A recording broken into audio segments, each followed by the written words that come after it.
So civil services के बारे में आपने कब से सोचा? मेरे दादाजी हैं तो वो मुझको कहानियाँ सुनाते थे। एक 1994 और 95 में एक हमारे डिस्ट्रिक्ट छतरपुर में डीएम हुआ करते थे। ओके, ऑप्शनल आपका PSIR है जी। और इंग्लिश लिटरेचर भी आप ऑप्ट कर सकते थे, जी, तो जी। आपने वो क्यों नहीं किया? तो कॉलेज बंद हो गए, घर वापस जाना पड़ा। तो जब मैं वापस आया फाइनल सेमेस्टर के लिए तो मुझे लगा कि अभी मैं बहुत प्रिपेयर्ड नहीं हूँ इंग्लिश लिटरेचर ऑप्शनल लेने की। जी जैसे फर्स्ट अटेम्प्ट में सिलेक्शन हो जाता है तो लोग ऐसे बात करते हैं कि ईगो आ गया, जी। या फिर मतलब आपको भी पर्सनली ये फील हो रहा होगा कि यार आई एम द वन, कि मैं काफ़ी अलग हूँ। जी नहीं, ऐसा नहीं है, क्योंकि मुझे लगता है इवन कि जो यूपीएससी की तैयारी है उसमें एक जो बहुत इंपॉर्टेंट आपकी पर्सनालिटी का इंग्रेडिएंट है वो क्या है? Humility. Hello everyone, welcome to student. तो फ्रेंड्स, अभी हमारे साथ हैं कुलदीप पटेल, जिनका यूपीएससी में 181 रैंक के साथ सिलेक्शन हुआ है। ये इनका फर्स्ट अटैम्प्ट था और इन्होंने अभी हाल ही में ग्रेजुएशन किया था हंसराज कॉलेज से 2022 में, और करीब 1 सवा साल की प्रिपरेशन में फर्स्ट अटैम्प्ट में ही सिलेक्शन ले लिया। सो ये काफ़ी अमेजिंग बात है। आज हम इनकी जर्नी डिस्कस करेंगे काफ़ी डिटेल में। इनका बैकग्राउंड है वो काफ़ी हम्बल बैकग्राउंड है, यानी कि काफ़ी ऐसे नहीं कि बहुत अच्छे शहर से बिलोंग करते हो। इनका जो गांव है काफ़ी पिछड़े एरिया में आता है, बुंदेलखंड रीजन में। सो आज हम इनसे डिटेल में डिस्कस करते हैं। सबसे पहले आप अपना एजुकेशन बताइए। जी, मैंने ग्रेजुएशन किया है हंसराज कॉलेज से, BA honours in English literature. और जो मेरी प्राइमरी एजुकेशन है वो मेरे होम टाउन चंदला से हुई है, और जो हायर एजुकेशन है वो मेरे डिस्ट्रिक्ट छतरपुर से हुई है। ओके, सो सिविल सर्विसेज के बारे में आपने कब से सोचा कि IAS बनना है, फिर कहाँ से मोटिवेशन मिला था? सिविल सर्विसेज के लिए तो एक एनेक्डोट है। मेरे दादाजी हैं तो वो मुझको कहानियाँ सुनाते थे। एक 1994 और 95 में एक हमारे डिस्ट्रिक्ट छतरपुर में डीएम हुआ करते थे, श्री राधे श्याम जुलानिया जी। ओके। तो वो एक बहुत सख्त एडमिनिस्ट्रेटर के रूप में जाने जाते हैं, और उन्होंने ऐसे कार्य किए जिन्होंने हमारे दादाजी को बहुत प्रभावित किया। ओके। तो अक्सर मुझे उनकी कहानियाँ बताते रहते थे। तब मैं बहुत छोटा था तो इतना ज़्यादा पता नहीं था कि डीएम कौन होता है, उनकी पावर्स क्या होती हैं और डीएम कैसे बना जा सकता है। लेकिन जब मैं थोड़ा बड़ा हुआ और मेरी स्कूलिंग छतरपुर में हुई, तब मुझे पता चला कि यूपीएससी का पेपर होता है, उससे आईएएस सेलेक्ट होते हैं। तभी मैंने निश्चित किया कि मुझे भी सिविल सर्विसेज में ही अपना कैरियर बनाना है। और जैसे ही मेरा 12th कंप्लीट हुआ, मैंने एक सोचा कि एक सेंट्रल यूनिवर्सिटी से कोई जनरल डिग्री लेकर के फिर मैं इस एग्ज़ाम को अटेम्प्ट करूँगा। तो उसके लिए सबसे बेहतरीन ऑप्शन तो दिल्ली विश्वविद्यालय ही है। तो मैंने इधर हंसराज कॉलेज में दाखिला लिया, और मेरा जैसे ही ग्रेजुएशन कंप्लीट होने वाला था मैंने यूपीएससी के लिए तैयारी शुरू कर दी। फ्रेंड्स, आगे वीडियो शुरू करने से पहले आप सभी के लिए एक इंपॉर्टेंट इन्फॉर्मेशन। आप ये यूपीएससी PYQ की बुक देख रहे होंगे, और आप सभी को पता है कि मैंने टॉपर्स इंटरव्यू करे हैं। तो सभी टॉपर्स PYQ को मोस्ट इंपॉर्टेंट की मानते हैं अपनी सक्सेस का, और कहीं ना कहीं PYQ से हमें नेचर ऑफ क्वेश्चंस पता चलता है, ट्रेंड पता चलता है। तो अभी मेरे पास ये जो बुक देख रहे हो आप, बहुत ही प्यारी सी बुक है, प्लस प्रीमिस पब्लिकेशन से आई है, जिसको कि जागृति अवस्थी मैम ने, जो कि AIR 2 आई थी और काफ़ी मैम पॉपुलर भी हैं। और ये जो बुक है वो मैम ने लिखी है। इसमें 26 ईयर के आपको PYQ मिल जाएंगे, सब्जेक्ट वाइज सॉल्व पेपर्स हैं इसमें। और मैं आपको बताऊं तो इसमें डिकोडेड टॉपिक वाइज सिलेबस मिल जाएगा, साथ ही आपको इंपॉर्टेंट प्री रिक्विजिट साइट्स मिल जाएंगे, साथ ही साथ डिटेल आंसर एक्सप्लेनेशन मिल जाएगा, conceptual solution of CSET paper 2। CSET काफ़ी टफ होता जा रहा है तो उसकी भी आपको इसमें चीज़ें मिल जाएंगी। Mains previous year unsolved paper मिल जाएंगे, साथ ही साथ प्रिपरेशन स्ट्रेटजीज मिल जाएंगी। सो ये जो बुक है बहुत ही शानदार क्वालिटी के साथ है, आप पेपर क्वालिटी भी देख सकते हैं। और इसमें सबसे पहले आपको मिल जाएगा कंटेंट, और उसके बाद आप देख पाएंगे कि यहाँ पे आपको यूपीएससी के बारे में बताया गया, जो कि बहुत ही हेल्प करेगा। ट्रेंड एनालिसिस जागृति अवस्थी मैम ने लिखी है, ये आप अमेजॉन, फ्लिपकार्ट या वीडियो के डिस्क्रिप्शन में लिंक मिल जाएगा पब्लिकेशन का भी, साइट का, सो आप परचेस कर सकते हैं। ओके, जैसे कि हमने आपके बैकग्राउंड के बारे में बात करी थी कि आप काफ़ी हम्बल बैकग्राउंड से आते हैं, तो वो बैकग्राउंड के बारे में थोड़ा सा बताएंगे आप? जी, मेरा जो परिवार है, पारिवारिक निवेश है, वो एक बहुत ही खेती-बाड़ी करने वाला परिवार है। तो जो मेरा गांव है वो बुंदेलखंड रीजन में आता है, मध्य प्रदेश के। और ये तो बहुत जानी-मानी बात है कि अभी भी वहाँ पर बहुत सारी सुविधाएं उपलब्ध नहीं हैं, अच्छे एजुकेशनल संस्थान मौजूद नहीं हैं। जैसा कि आप जानते हैं कि जो मेरा गांव है वो बुंदेलखंड रीजन में आता है, मध्य प्रदेश के। और हम सभी जानते हैं कि वहाँ पर जो शिक्षा संस्थान है या फिर बाकी मूलभूत सुविधाएं हैं उनकी थोड़ी कमी है। हाँ। तो वहाँ के जो बच्चे या छात्र हैं उनको थोड़ी ज़्यादा समस्या जाती है एक बेहतर एजुकेशन हासिल करने में।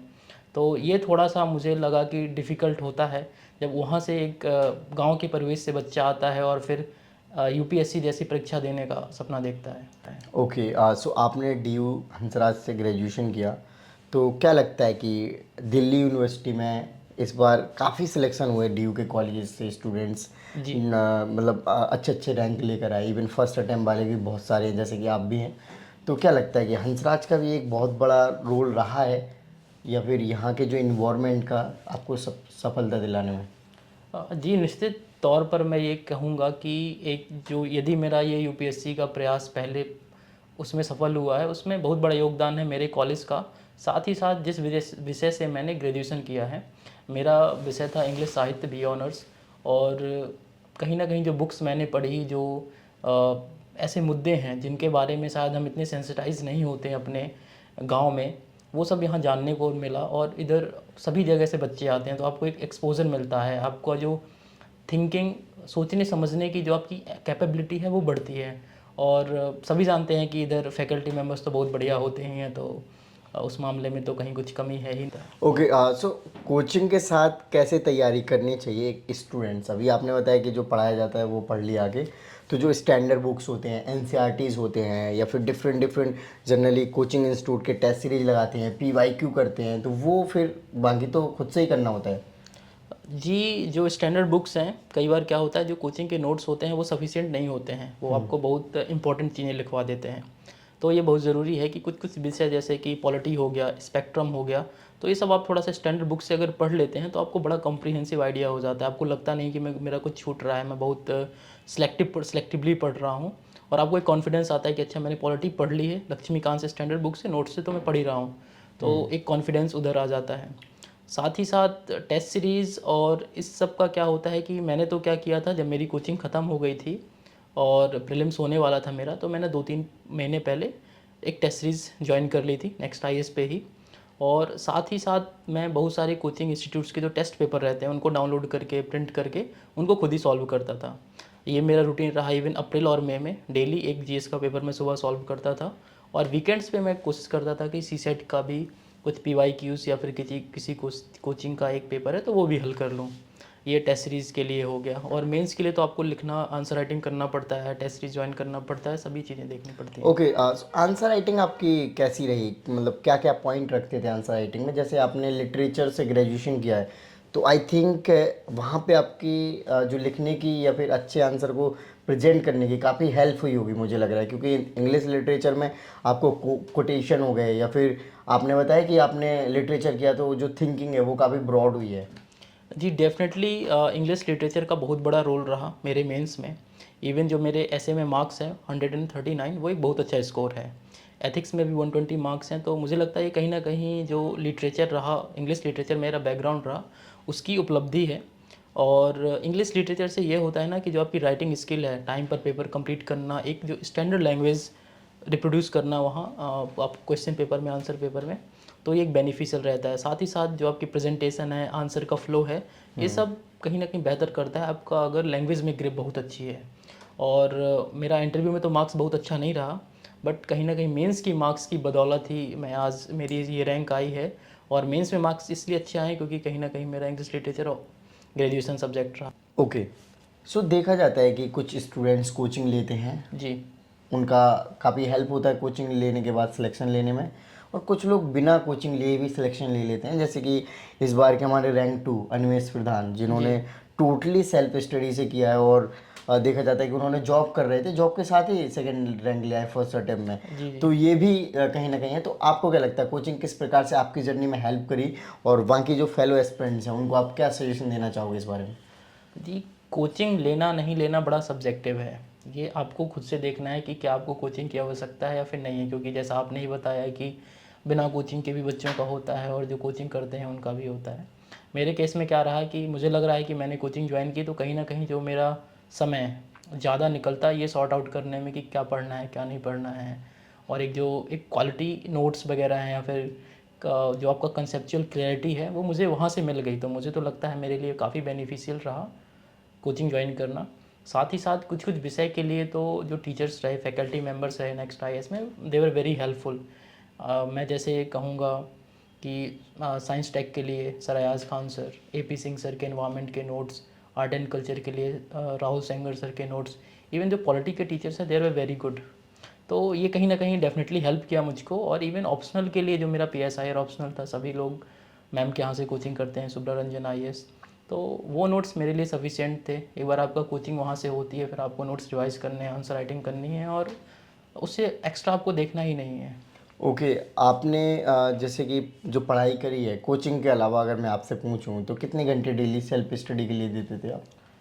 कोचिंग के दौरान तो कम समय दे पाता था, लेकिन जब मेरी कोचिंग हो गई थी तब मिनिमम 8 से 10 घंटा आपको कंसोलिडेटेड स्टडिंग आवर्स देने हैं, इतना मैं करता था। अच्छा, मतलब एक डिसिप्लिन तरीके से, जैसे आपने बताया कि कंसोलिडेटेड आप 8 से 10 घंटे देते थे। जी जी तो कई बार ऐसा होता है ना कि आलस कर जाते हैं, या फिर इतने जो 10 आवर्स अराउंड आपने बताए, जी जी वो आई थिंक काफ़ी मुश्किल होता है वो, एक आप डिसिप्लिन मैनर में पढ़े। तो क्या ऐसी आप कह सकते हैं टिप्स या फिर ट्रिक्स अपनाते थे सो दैट कि प्रोडक्टिविटी बनी रहती थी? पहला तो मैं क्या करता था कि जो आपका पूरा शेड्यूल है पढ़ाई का, उसको 3-4 फेज़ में डिवाइड कर लीजिए। और ऐसे डिवाइड कर सकते हैं कि मैं मॉर्निंग में इतने आवर्स पढ़ूंगा, then I will take a break, then I will study. Second चीज़ क्या कर सकते हैं, आपकी सब्जेक्ट चेंज कर सकते हैं। कि जैसे कि ज़रूरी नहीं कि आप 2-3 दिन तक लगातार एक ही विषय पढ़ें।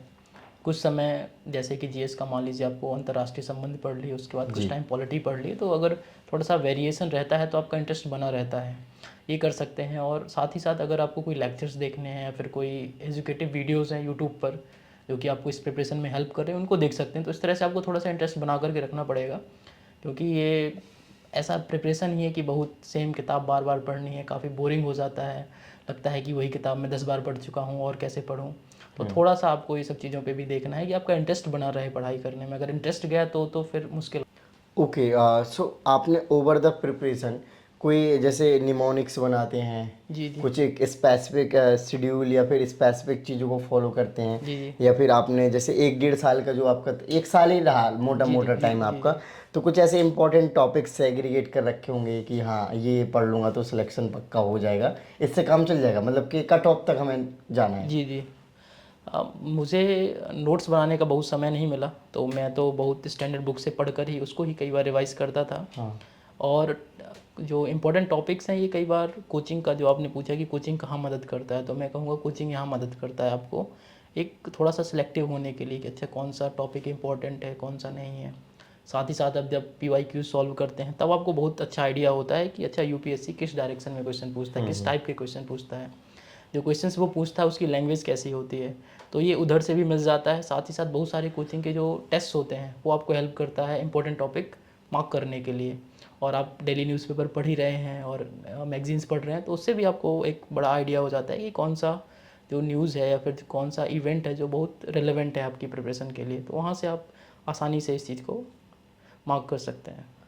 ओके, सो आपके ऐसे में one of the highest marks हैं, जैसे आपने बताया 139 है। जी। इसके अलावा आपको कौन से सब्जेक्ट में लग रहा है कि सबसे कम मार्क्स आए आपको? सबसे कम मार्क्स सब्जेक्ट में तो नहीं कहूँगा, बट मैं इंटरव्यू के लिए कहूँगा। मेरे 160 मार्क्स हैं, जो कि एक एवरेज मार्क्स है।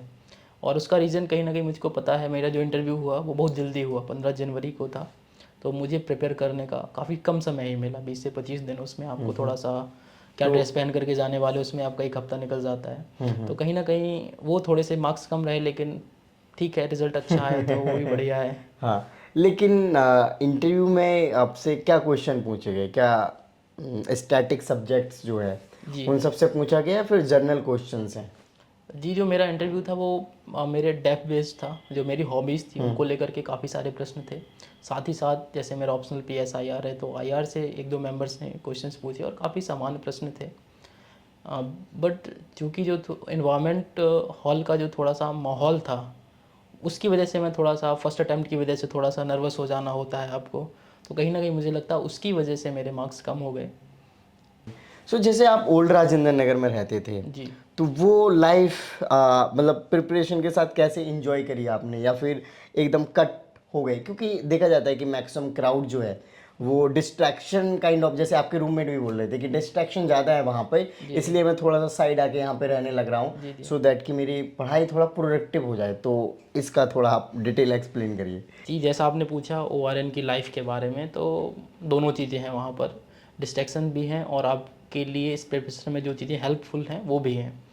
ORN में रह कर के अगर देखें कि हेल्प क्या करता है, कोचिंग्स पास में हैं, आपको नोट्स वगैरह बड़े ईजिली मिल जाते हैं और पूरा उस तरह का एनवायरनमेंट है। आप लाइब्रेरी जाएंगे तो सभी UPSC एस्पिरेंट्स मिलेंगे और थोड़ा सा डिस्ट्रैक्शन भी है, बहुत सारे दोस्त हैं, बहुत सारी फ्रीडम है, लोग घर से आते हैं तो थोड़ा सा बहुत सारी चीज़ें नई नई ट्राई करने का मन करता है। और ये भी अक्सर देखा जाता है कि जो बच्चे हैं वो इन सब चीज़ों से प्रभावित हो जाते हैं और कहीं ना कहीं उनकी जो प्रिपरेशन है वो कंप्रोमाइज़ हो जाती है।